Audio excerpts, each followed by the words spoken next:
नसतात म्हणून काय सांगू आता, करा सुद्धा उपकार करतात म्हणून काय सांगू आता. संतांचे उपकार ठीक आहे महाराज सांगतात, तुमचे आमचे उपकार सांगता येतात, ताईचे उपकार सांगता येतात. चला आपला विषय कुठं फाटाफुटला महिला मंडळ लक्षात आहे का? नाही म्हणा, तुमचं कीर्तन तुम्ही तिकडच. हा आम्हाला जर कळत असतं वळत असतं तुम्हाला बोंबलायला झपुलेलं असतं का? काय करायचं. चला विषयाचा फाटा फुटला होता बघा, लय लांब विषय गेला, आता काय हरकत नाही. हा त्या ठिकाणी चला आईची माया असते, संस्कार लेकरावरती केले पाहिजे.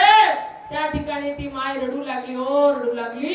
ती लेकरू तिचं निघून गेलं. 1 वर्ष झालं, 2 वर्ष झालं, 3 वर्ष झालं, 4 वर्ष झालं, 5 वर्ष झालं, 6 वर्ष झालं, 7 वर्ष झालं, 8 वर्ष झालं, 9 वर्ष झालं, 10 वर्ष झालं, 11, 12, 2 धम्मा झाली. पण लेकराने खरंच त्या ठिकाणी तोंड तिकडे केलं नाही. पण आईचे डोळे रडू रडू रडू रडू रडू रडू फुटायला झाले. हो हा रोज आजी पोस्टमॅनकडे माझ्या लेकराचा फोन आला का हो, माझ्या लाडल्याचा फोन आला का हो, माझ्या लाडल्याची तारीख आली का हो, तार आली का हो, पत्र आलं का हो. तेव्हा फोन नव्हता आणि एकच फोन होता ग्रामपंचायत मध्ये, आहे का नाही. हा नंतर होता तो सुद्धा म्हणजे आमच्या काळात असेल, तुमच्या काळात नसेल. हा मग अशा पद्धतीने त्या ठिकाणी महाराज त्या ठिकाणी दररोज तिने जायचं आणि विचारायचं, टचकन डोळ्यामध्ये पाणी यायचं, घरी यायचं, अक्सा बोक्षी रडायचं, दरवाजा लावून घ्यायचा आणि त्या ठिकाणी रडत बसायचं. हा असं करता करता बरीचशी वर्ष निघून गेले. पोरगा सुद्धा वयस्कर झाला. शेवटी आई मरायला झाली. त्याची वाट पाहून मुलगा नाही आला. अरे त्या ठिकाणी हा करता एक दिवस जाणंच आहे ना, हा देह सोडण्याची वेळ आली मैबाप. परंतु तिने शेजाऱ्याच्या मुलाला बोलवलं आणि पत्र लिहिलं, 20 पत्रस, कारण की या ठिकाणी माझा लाडला पुत्र या ठिकाणी खरोखर तुझ्या सुखात मी सुख मानते बाबा, खरोखर तू जिथे असेल तिथे सुखी राहा. अशा पद्धतीने ठीक आहे, तू ज्यामुळे माझ्यावरती रागवत होता ना लेकरा, लक्षात घे मी शेवट जाता सांगतो रे बाळा तुला, ज्या डोळ्यासाठी तुला माझा अपमान वाटत होता ना लेकरा, जेव्हा तू झाला होता ना बाळा, तेव्हा डॉक्टरांनी सांगितलं याला डोळा नाही, म्हणून माझा डोळा काढला आणि तो डोळा त्या ठिकाणी तुला बसवला रे दादा. आणि त्याच डोळ्यामुळे तू शिकला रे बाबा, त्याच डोळ्यामुळे मोठा झाला रे दादा, त्या डोळ्यामुळे मोठा जॉब करू लागला रे दादा, करोडो रुपये कमवू शकला रे बाळा. पण माझ्या डोळ्याच्या अपमानामुळे तुला त्या ठिकाणी अपमान वाटत होता ना लेकरा, पण माझा डोळा काढून तुला दिला होता. अरे लेकराच्या जीवनासाठी स्वतःचा जीव सुद्धा द्यायला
आई तुझ्या मूर्ती वाणी या जगात मूर्ती नाही, अनमोल जन दिला गाय तुझे उपकार भेटणार नाही अनमोल जन्म दिला गाय तुझे उपकार भेटणार नाही आई तुझ्या मूर्ती वाणी या जगात मूर्ती नाही अनमोल जन्म दिला गाय तुझे उपकार भेटणार नाही अनमोल जन्म दिला गाय तुझे उपकार भेटणार नाही आई तुझ्या मूर्ती वाणी या जगात मूर्ती नाही आई तुझ्या मूर्ती वाणी या जगात मूर्ती नाही अनमोल जन्म दिला गाय तुझे उपकार भेटणार नाही अनमोल जन्म दिला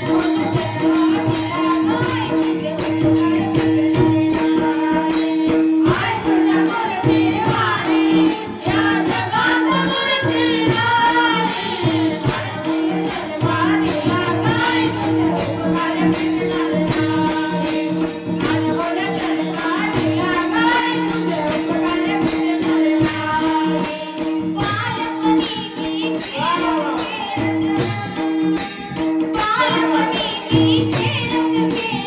मोठो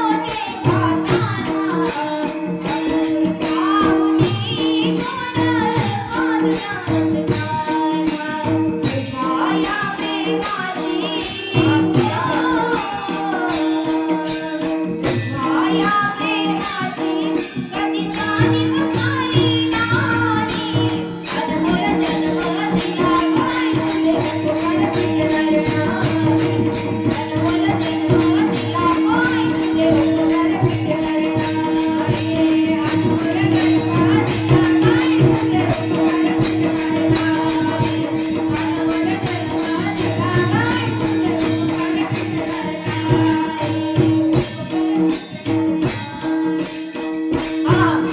आई तुझ्या मूर्ती वाणी जगात मूर्ती नाही अनमोल जन्म दिला गाय तुझे उपकार भेटणार नाही अनमोल जन्म दिला गाय तुझे उपकार भेटणार नाही म्हणून मला सांगतात आई वडिलांची सेवा करा. शास्त्र सांगतं, साधू संतांनी सुद्धा सांगितलं म्हणून ती कृतीत आणण्याचा प्रयत्न करा आणि प्रत्येकाने आई बापाची सेवा करा. आई बाप प्रसन्न ठेवून पंढरपूरची वारी केली तर लवकर पांडुरंग परमात्मा प्रसन्न होईल.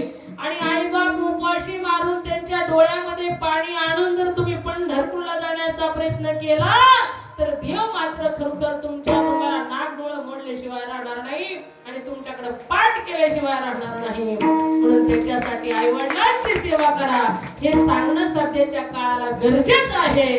म्हणून मी प्रत्येक कीर्तनामध्ये सांगते, नाही तर काही आई बापाला वृद्धाश्रमामध्ये जाण्याची वेळ येते. म्हणून कळकळीने मी सांगत असते. मी सांगण्याऐवजी मी असं प्रमाण धरूनच सांगते. किंबहुना धनुर्धरा जो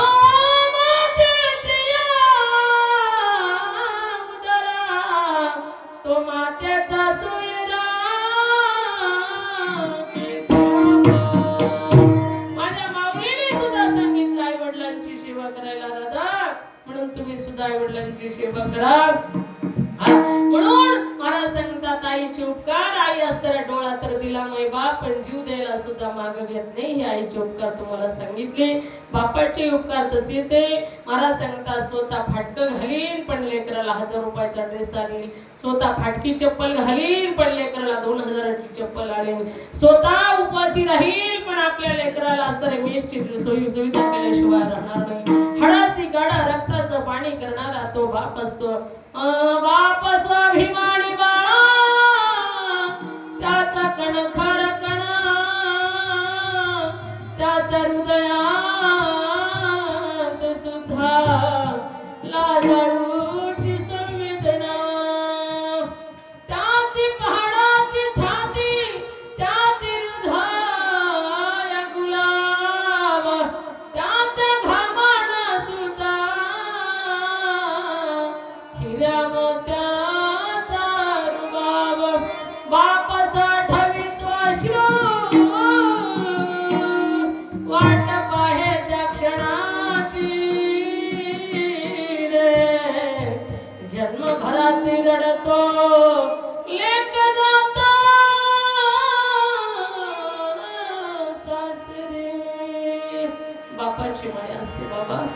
पहाडासारखा असताना पर्वत होता. पार्वतीची विदाई केली, लग्न लावलं महादेवाबरोबर. तिला वाट लावताना तो सुद्धा रडला.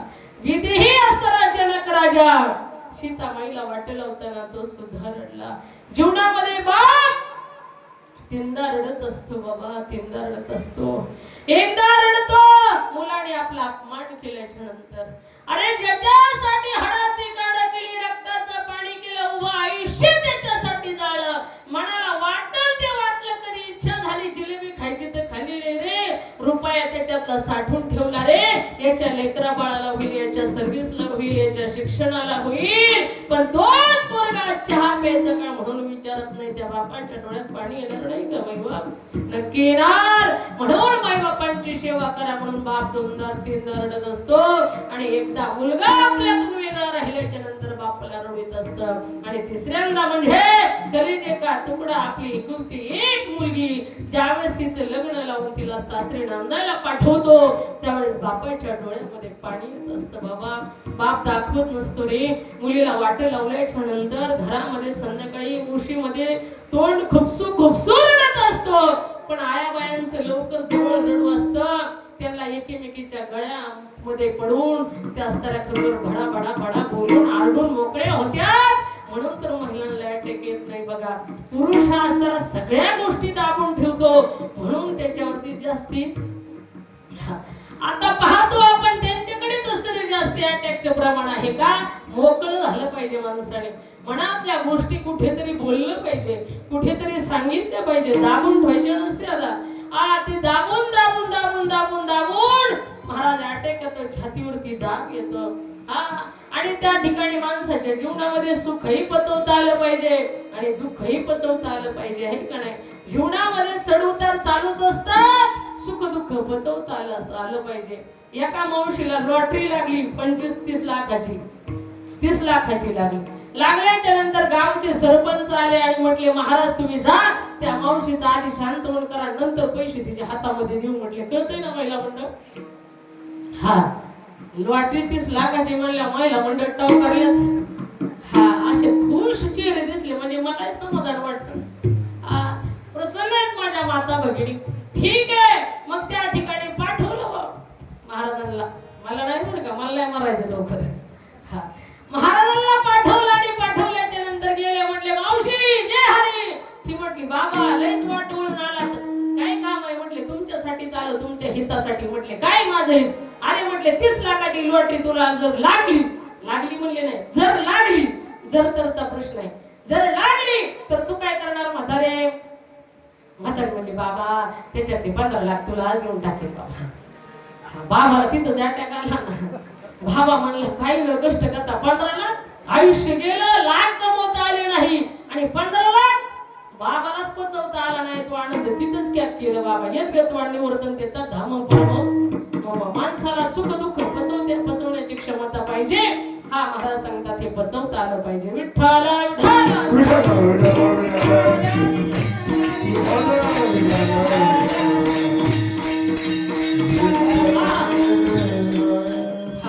म्हणून या ठिकाणी महाराज सांगतात अशा पद्धतीने जो आनंद आहे तो आपल्याला पचवता आला पाहिजे. मला सांगायचं आहे की खरखर काय सांगू आता संतांचे उपकार, मी आईचे उपकार तुम्हाला सांगितले, बापाचे उपकार सांगितले. बाप अशा पद्धतीने खूप काही करत असतो बाबा.